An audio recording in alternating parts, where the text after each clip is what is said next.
जब आदमी दौड़ना सीख जाता है तो भूल जाता है कि उसने घुटनों के बल चलना सीखा था। सब कुछ पाने के चक्कर में बहुत कुछ खोते जा रहे हैं। आपने भी यदि बहुत कुछ पा लिया है या पाने वाले हैं तो वो मत खो देना जिसकी बात मैं आज कर रहा हूं। आप वो ना खोएं, इसके लिए बड़े ध्यान से सुनिए। हरे कृष्ण दोस्तों, मैं हूं अनुज शर्मा। एक बार एक सेठ था, उसका परिवार था, उसके 2 बच्चे थे। थोड़ा सा पैसा आया सेठ के पास तो गांव छोड़ करके शहर आ गया। धीरे धीरे बच्चे बड़े होने लगे। सेठ के पास भी धन दौलत का अंबार लगने लगा। धन दौलत बहुत हो गई थी। अब जब बच्चे बड़े होने लगे, सेठ बूढ़ा होने लगा। सेठ बूढ़ा होने लगा तो देखता था कि बच्चे आपस में झगड़ते थे इस बात पे कि पिताजी का ये मेरा, पिताजी का ये मेरा। सेठ को इस बात का बड़ा दुख था कि मेरे जीते जी ये किस तरह से झगड़ रहे हैं। कल जब मैं नहीं रहूंगा तो ये जमीन के लिए, जायदाद के लिए किस तरह से झगड़ेंगे, एक दूसरे को खो देंगे। सेठ के मन में आया कि कैसे समझाऊं इन्हें। सेठ को लगा कि समझाना पड़ेगा, जरूरी है। एक दिन उसी जमीन जायदाद पर दोनों भाइयों का झगड़ा हो गया। दोनों भाइयों का झगड़ा हो गया तो दोनों की हाथापाई होने लगी। जब दोनों की हाथापाई होने लगी तो सेठ जोर जोर से हंसने लगा। जब सेठ हंसने लगा तो दोनों बेटों ने देखा कि पिताजी क्यों हंस रहे हैं, किस बात पे हंस रहे हैं। पिताजी की तरफ देखा, पिताजी से कहा कि पिताजी, हमारा आपस में झगड़ा हो रहा है और आप हंस रहे हैं, किस बात पर हंस रहे हैं। सेठ जी ने कहा कि बेटा, तुम इस जमीन के लिए, इस जायदाद के लिए झगड़ रहे हो, जो इससे भी अनमोल खजाना है उसका तो तुम्हें पता ही नहीं है। वो देखना चाहोगे तुम? तो बच्चों ने कहा कि हां, जरूर देखना चाहेंगे, और क्या है। तो सेठ जी ने कहा कि उसके लिए बस से चलना पड़ेगा सुबह मेरे साथ। तो दोनों लड़कों ने कहा कि ठीक है पिताजी। अब दोनों लड़के और सेठ जी सुबह बस में बैठे। बस सेठ जी के गांव की तरफ जा रही थी। बस में 2 ही सीट खाली थी। जब 2 ही सीट खाली थी तो दोनों बेटों ने सेठ जी को कहा कि पिताजी आप बैठिए।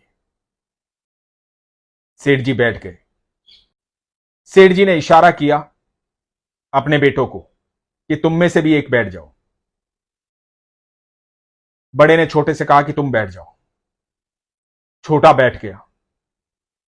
सफर थोड़ा व्यतीत हुआ तो छोटा खड़ा हुआ और छोटे ने बड़े से कहा कि अब आप बैठ जाओ। तो बड़ा बैठ गया। सफर लंबा था तो कभी छोटा बैठ जाता, कभी बड़ा बैठ जाता। ये करते करते सफर पूरा हुआ।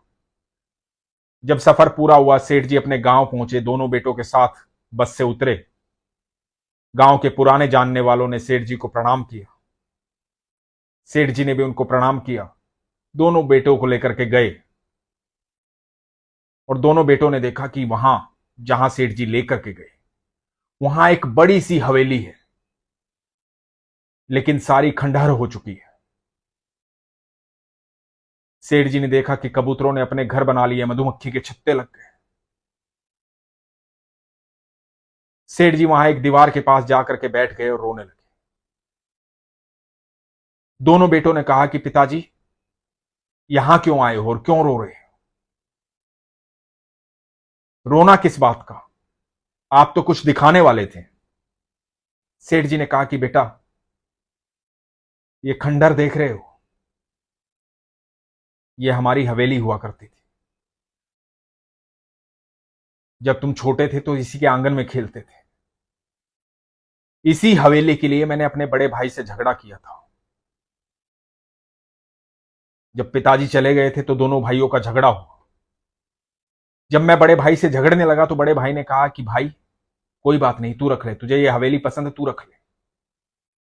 और ये कह करके बड़ा भाई विदेश चला गया। उसके बाद आज तक कभी बड़े भाई ने बात नहीं की। मुझे हवेली तो मिल गई, लेकिन बड़ा भाई मैंने खो दिया। बड़े भाई से कभी मेरी बात नहीं हुई। पिताजी के बाद जब कभी मुझे दुख होता था, मन की बात कहनी होती थी,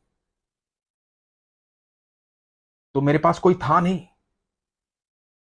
क्योंकि बड़े भाई को भी मैंने इसलिए खो दिया था क्योंकि मुझे ये हवेली चाहिए थी। आज इस हवेली में क्या हो रहा है देखो। मधुमक्खी के छत्ते लग गए हैं, कबूतरों ने अपना घर बना लिया है, टूट फूट कर वीरान हो गई है। इसके लिए झगड़ा था मैं अपने भाई से। सेठ जी ने अपने बेटों से कहा, अच्छा बेटा एक बात बताओ, जो बस की सीट थी, क्या उसको हमेशा के लिए हम रख सकते हैं? तो दोनों बेटों ने कहा कि नहीं पिताजी, कैसी बात कर रहे हो, बस की सीट को हमेशा के लिए कैसे रख सकते हैं? तो सेठ जी ने कहा कि यही तो समझाना चाहता हूं। सफर की वस्तुओं पर इतना भरोसा मत रखो, ये सदा साथ नहीं रहेंगी। लेकिन ये जो रिश्ते हैं ना, ये सदा साथ रहेंगे, इनमें तालमेल होना जरूरी है। ऐसा तालमेल जैसा तुमने बस में बनाया था। जब एक थक रहा था तो दूसरा खड़ा हो रहा था, जब दूसरा थक रहा था तो पहला खड़ा हो रहा था। दोनों ने बराबर स्थान लिया, बराबर बैठकर आए। पूरी यात्रा में मुझे भी सुख दिया, मुझे भी आनंद की अनुभूति हुई। पूरी जिंदगी में ये तालमेल रहेगा तो मैं इस धरती पर रहूं या ना रहूं, मेरी आत्मा प्रसन्न रहेगी। आज तुम्हें यहां इसलिए लेकर आया, जब तुम लोग झगड़ रहे थे तो मुझे वो दिन याद आ गया था जब मैं अपने बड़े भाई से झगड़ रहा था। उस झगड़े में मैंने अपना सब कुछ खो दिया। ये इतने साल किस तरह से बिताए हैं, बस मेरा ही मन जानता है। मैं नहीं चाहता तुम में से कोई भी अपने आप को कभी भी अकेला महसूस करे। साथ रहो। साथ रहोगे तो ऐसी जमीन, ऐसी जायदाद, ऐसी धन दौलत, ऐसी संपदा, ऐसी हवेलियां बहुत बन जाएगी। वो सब कुछ मिलेगा जो तुम चाहते हो। जैसे चाहते हो वैसे रहोगे। मन प्रसन्न रहेगा, आत्मा प्रसन्न रहेगी, खुश रहोगे। इसलिए साथ रहना अति आवश्यक है। एक दूसरे पर भरोसा रखो, विश्वास रखो, ये जरूरी है। नहीं तो खाली हवेली खंडर नहीं हुई। मेरे दिल से पूछो, भीतर से मैं भी खंडर हो गया हूं। इसलिए कभी फिर से झगड़ा मत करना। दोस्तों, हम जीवन में सब कुछ पा लेते हैं। हमारे पास बड़े घर हो जाते हैं, बड़ी गाड़ियां हो जाती हैं, सुख सुविधाएं हो जाती हैं। यदि परिवार साथ ना हो, रिश्तेदार साथ ना हो,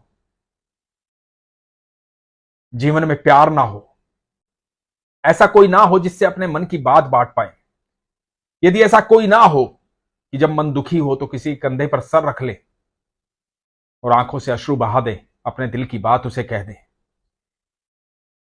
तो जिंदगी जीने का कोई फायदा नहीं। ये सारी गाड़ी, सारे बंगले, सारी जमीन, सारी जायदाद, सबको पता है यहीं रह जानी है। ये सफर है, इस सफर का आनंद लो। सफर में जो मिलने वाले हैं उनके साथ खुश रहो, प्रसन्न रहो, उन्हें खुश रखो। यदि आप इस यात्रा में सबको प्रसन्न रखेंगे तो आप अपने आप प्रसन्न रहेंगे। अब आप खुद ये तय कीजिए कि इस सफर में मायूस बन के, चुपचाप बैठ करके, उदास होकर के, दुखी होकर के अपनी सीट पर बैठे रहना है और ऐसे ही सफर पूरा करना है, या सबके साथ खुश रह के, प्रसन्न रह के, हंसते खेलते इस सफर को पूरा करना है। यह फैसला आपके हाथ में। मैं तो सिर्फ इतना कहूंगा कि एक दूसरे पर विश्वास रखिए, एक दूसरे से प्रेम कीजिए, आपका जीवन सुखद हो जाएगा। इसीलिए हमेशा कहता हूं, अपने विश्वास को मजबूत रखिए, अपना ख्याल रखिए। हरे कृष्ण।